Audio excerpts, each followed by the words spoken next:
এরপরও নির্লজ্জের মতো সাহায্যের আশায় আবার সেই যুক্তরাষ্ট্রের দ্বারস্থ হয়েছেন নেতানিয়াহু। গেছেন কংগ্রেসে ভাষণ দিতে, হাত নাড়িয়েছেন। চিন্তা করুন কেমন নির্লজ্জ। তিনি যখন যাচ্ছিলেন কংগ্রেসের ভিতরে ভাষণ দিতে, বিক্ষোভকারীরা তার উদ্দেশ্যে নানা রকম স্লোগান দিতে থাকে, তার বিরুদ্ধে নানা রকম কথা বলতে থাকে, কিন্তু তিনি বোকার মতো তাদের উদ্দেশ্যে হাত নাড়িয়েছেন। দর্শক, আপনারা জানেন তো, ফিলিস্তিনের হামাস, লেবাননের হিজবুল্লাহ আর ইয়েমেনের হুতিদের একের পর এক আক্রমণে কোণঠাসা ইসরায়েল। মধ্যপ্রাচ্যের একমাত্র ইহুদি রাষ্ট্রটি চোখে এরই মধ্যে দেখছে সর্ষে ফুল। নিজেদের পিঠ বাঁচাতে তাই যুক্তরাষ্ট্রে গিয়ে সাহায্য চাইছেন ইসরায়েলের প্রধানমন্ত্রী বেনিয়ামিন নেতানিয়াহু। যুক্তরাষ্ট্রকে অনুরোধ করছেন মধ্যপ্রাচ্যে নতুন জোট করার। কি মনে হয়, নেতানিয়াহুর এই আহ্বানে কি সাড়া দেবে যুক্তরাষ্ট্র? যদিও পাগলের মতো নিজের কথাই বলে গেছেন নেতানিয়াহু। ফিলিস্তিনের গাজায় চলমান যুদ্ধ শেষে মধ্যপ্রাচ্যে নতুন একটি জোট গড়ার আহ্বান জানিয়েছেন ইসরায়েলি প্রধানমন্ত্রী নেতানিয়াহু। তিনি বলেন, যুক্তরাষ্ট্র ইসরায়েল এই জোট গড়তে পারে। এই জোটের নাম দেন আব্রাহাম জোট। ভাষণে যুক্তরাষ্ট্রের কংগ্রেসে একের পর এক মিথ্যার ফুলঝুরি ফুটতে থাকে নেতানিয়াহুর মুখে, কিন্তু যুক্তরাষ্ট্রের সহায়তা পেতে একের পর এক কথার ফাঁদ পাতেন। নেতানিয়াহু বলেন, আমাদের শত্রুরা আপনাদেরও শত্রু, আমাদের লড়াই আপনাদেরও লড়াই, সেই সঙ্গে আপনাদের বিজয় আমাদেরও বিজয় হিসেবে চিহ্নিত হবে। প্রায় 1 ঘণ্টা ব্যাপী ভাষণের মাঝে চাটুকার আইন প্রণেতারা যেমন হাততালিতে ফেটে পড়েছেন, তেমনি অনেক শীর্ষ ডেমোক্রেটিক নেতা চুপ করে বসেছিলেন। তবে তার এই বক্তৃতা ডেমোক্রেট সেনেটররা বর্জন করেন এবং কংগ্রেসে তার আগমনের বিরোধিতাও করেন। ডেমোক্রেট নেতারা জানান, তারা গাজার যুদ্ধ ও নেতানিয়াহুর জনপ্রিয়তা বাড়ানোর ভাষণে অংশ নিতে চান না। তাদের মতে, ইসরায়েলের হামলায় গাজায় অনেক ফিলিস্তিনি প্রাণ হারিয়েছেন। সিনেটর ক্রিস ভ্যান বলেন, নেতানিয়াহুর ভাষণ আসলে ইসরায়েলের সমর্থন বাড়ানোর চেষ্টা, তিনি প্রতারণার অংশ হতে চান না। নেতানিয়াহুর ভাষণ বর্জনকারীদের মধ্যে সিনেট ফরেন রিলেশনস কমিটির সদস্য Dick Durbin, Tim Kaine, Jeff Merkley, Brian Schatz এবং সিনেট অ্যাপ্রোপ্রিয়েশনস কমিটির পরিচালক প্যাটি মারে উল্লেখযোগ্য। শুধু সিনেট নয়, প্রতিনিধি পরিষদের সদস্যরাও নেতানিয়াহুর ভাষণ বর্জন করেন। এ তালিকায় রাশিদা তালিব, আলেকজান্দ্রিয়া ওকাসিও-কর্তেস, অ্যামি বেরা এবং আর্মড সার্ভিসের শীর্ষ ডেমোক্রেট অ্যাডাম স্মিথও ছিলেন। অনুপস্থিত ব্যক্তিদের মধ্যে সবচেয়ে উল্লেখযোগ্য ছিলেন ভাইস প্রেসিডেন্ট হ্যারিস, যিনি সিনেটেরও সভাপতি। আর আপনারা এর মধ্যে নিশ্চয়ই জেনেছেন যে হ্যারিস এই মুহূর্তে ডেমোক্রেট প্রার্থীদের প্রেসিডেন্ট পদপ্রার্থী। আরও জানিয়ে রাখি, রিপাবলিকান দলের ভাইস প্রেসিডেন্ট পদপ্রার্থী সিনেটর জে.ডি. ভ্যান্সও নির্বাচনী প্রচারণার ব্যস্ততার কথা বলে কংগ্রেসের সভায় আসেননি। তাহলে আমরা কি দেখতে পেলাম, যে নেতানিয়াহুর ভাষণ নিয়ে যত গণমাধ্যম বা অনেকেই সাধুবাদ জানিয়েছেন, যতটা বলা হচ্ছে, ভেতরের কথা কিন্তু অন্য। এই ভাষণ শীর্ষ 2 ব্যক্তিসহ অনেক ডেমোক্রেট নেতারাই অনুপস্থিত ছিলেন। এবার আপনাদের জানিয়ে রাখি যে মার্কিন কংগ্রেসের 2 কক্ষের যৌথ সভায় বুধবার এই জোরালো ভাষণে ইসরায়েলের প্রধানমন্ত্রী বেনিয়ামিন নেতানিয়াহু গাজায় ইসরায়েলের যুদ্ধকে সমর্থন করেন এবং আমেরিকান বিক্ষোভকারীদের নিন্দা করেছেন। আপনারা নিশ্চয়ই জানেন যে আমেরিকায় কিন্তু গাজা যুদ্ধ শুরুর পর থেকেই কিন্তু অনেক ধরনের বিক্ষোভ আমরা দেখেছি, সবই কিন্তু ইসরায়েল বিরোধী। ইসরায়েলের সমর্থনে কিছু কিছু সমাবেশ হয়েছে, কিন্তু সেটি হাতে গোনা। দেশব্যাপী বিশ্বজুড়ে যত বিক্ষোভ হয়েছে, সবচেয়ে বড় বড় বিক্ষোভগুলি কিন্তু হয়েছে আমরা দেখেছি যুক্তরাষ্ট্রে, এবং যুক্তরাষ্ট্রের বিভিন্ন বিশ্ববিদ্যালয়েও কিন্তু এই গাজা যুদ্ধর প্রতিবাদে ব্যাপক বিক্ষোভ হয়েছে। নিশ্চয়ই আপনাদের সেটি মনে আছে।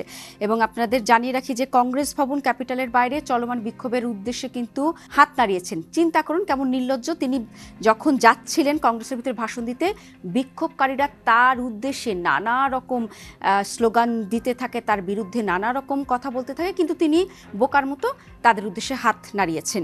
এবং তিনি একটি কথা বলেছেন, যারা যুক্তরাষ্ট্রের কলেজ ক্যাম্পাসে এবং অন্য জায়গায় বিক্ষোভ করছে তাদের লক্ষ্য করে উপহাস করেন, কিন্তু তাদের ইসরায়েলের শত্রুদের পক্ষের বোকা বলে অভিহিত করেন। চিন্তা করে দেখুন ব্যাপারটা।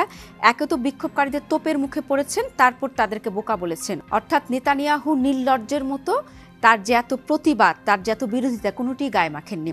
এবার আপনাদের জানিয়ে রাখি যে যুদ্ধ বন্ধ এবং বাকি জীবিত পণবন্দীদের মুক্ত করার জন্য যুক্তরাষ্ট্র এবং মিত্র আরব দেশগুলো যে চেষ্টা করছে, নেতানিয়াহু তার কোনো উল্লেখ করেননি।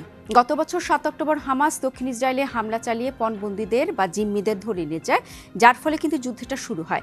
নেতানিয়াহু অভিযোগ করেন যে যুক্তরাষ্ট্রে যুদ্ধবিরোধী প্রতিবাদকারীরা উগ্রবাদীদের পক্ষে দাঁড়িয়েছে, যে উগ্রবাদীরা তার ভাষায় ৭ অক্টোবরের হামলার সময় শিশুদের হত্যা করে। এটি কি ঠিক বলেন?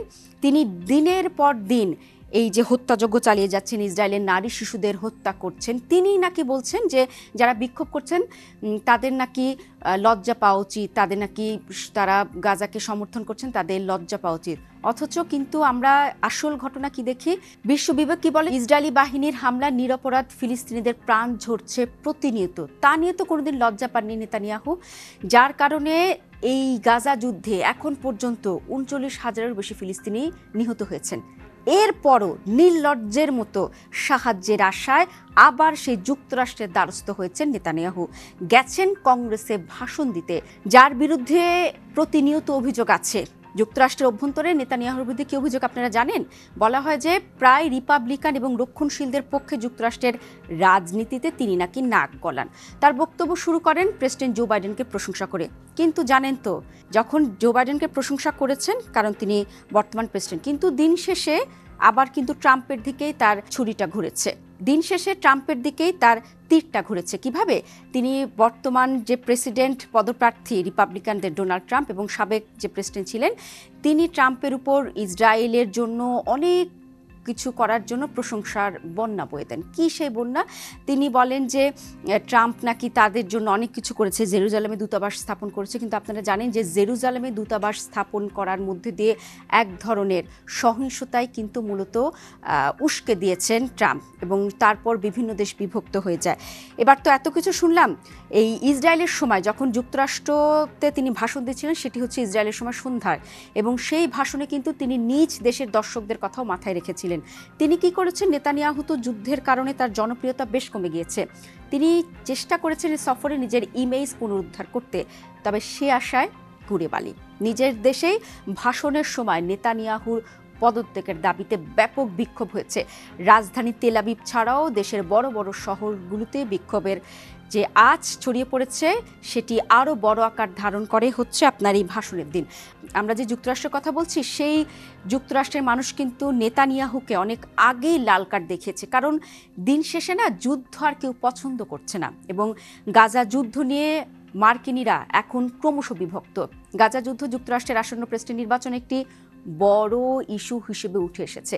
যারা প্রতি মুহূর্তে আন্তর্জাতিক অঙ্গনের খবরগুলো দেখে থাকেন তারা জানেন যে এই গাজা যুদ্ধকে কেন্দ্র করে কিন্তু বাইডেনের জনপ্রিয়তা কমে গেছে, এবং আপনারা তো এরই মধ্যে জানেন যে বাইডেন শেষ পর্যন্ত সরে দাঁড়িয়েছে এবং কমলা হ্যারিসকে ডেমোক্রেটদের হয়ে প্রেসিডেন্ট পদের জন্য তিনি সমর্থন জানিয়েছেন। কিন্তু গাজা যুদ্ধনীতিতে কিন্তু আমরা দেখেছি রিপাবলিকান হোক ডেমোক্রেট হোক, কেউই কিন্তু কোনো ধরনের ফিলিস্তিনদের পাশে দাঁড়াতে চান না, কোনো না কোনোভাবে ইসরায়েলের পক্ষে দাঁড় হন। এ কারণে কিন্তু আমরা দেখেছি বুধবার কংগ্রেসে যখন নেতানিয়াহু ভাষণ দেন, সেই সময় কিন্তু ব্যাপক বিক্ষোভ হয়। ক্যাপিটালের কাছে হাজার হাজার মানুষ বিক্ষোভ করলে পুলিশ কি করেছে জানেন? পেপার স্প্রে ব্যবহার করে বিক্ষোভকারীদের ছত্রভঙ্গ করে। বিক্ষোভকারীরা নেতানিয়াহুকে যুদ্ধ অপরাধী বলে যতই স্লোগান দিতে থাকে, যত কিছু করতে থাকে না কেন, তারা যুদ্ধবিরতির আহ্বান জানায়, কিন্তু দিন শেষে যুক্তরাষ্ট্র ইসরায়েলের পাশে দাঁড়িয়েছে। এবং আপনাদের জানিয়ে রাখি যে বিক্ষোভ থেকে কিন্তু কমপক্ষে 5 জনকে গ্রেফতারের কথা আমরা শুনেছি। দিন শেষে যত কিছুই হোক না কেন, যুক্তরাষ্ট্রের রাজনীতিতে ইসরায়েলের প্রতি সমর্থন সবসময় গুরুত্বপূর্ণ ভূমিকা রেখেছে। কিন্তু নেতানিয়াহুর সফরের সময় সাধারণত যে উষ্ণতা থাকে, এবার রাজনৈতিক ঘটনাবলীর কারণে অনেক কম, যার মধ্যে রয়েছে ট্রাম্পকে হত্যার প্রচেষ্টা এবং দ্বিতীয় মেয়াদে প্রেসিডেন্ট নির্বাচন থেকে প্রেসিডেন্ট বাইডেনের সরে দাঁড়াবার সিদ্ধান্ত। আপনারা জানেন মার্কিন যারা রাজনৈতিক বিশ্লেষক তারা নেতানিয়াহুর সফরকে কিভাবে ব্যঙ্গ করেছেন জানেন? তারা বলছেন যে নেতানিয়াহুর এবারের সফর নাকি একেবারেই মাকাল ফলের মতো। কারণ মার্কিন রাজনীতিতে এত উত্থান পতন হচ্ছে সম্প্রতিতে, সেক্ষেত্রে তারা বলছেন নেতানিয়াহুর সফর নাকি তাদের দৃষ্টিতে শিরোনামের চতুর্থ পাতায় নাকি স্থান নেবে না। তারপরও নেতানিয়াহু সফর করেছেন এবং দেখিয়েছেন তার কত জনপ্রিয়তা। কিন্তু দিন শেষে কি দেখা যাচ্ছে? তিনি তোপের মুখে পড়েছেন, বিক্ষোভকারীরা তাকে লাল কার্ড দেখিয়েছে এবং শীর্ষ ডেমোক্রেট অনেক নেতাই তার এই ভাষণ বয়কট করেছে।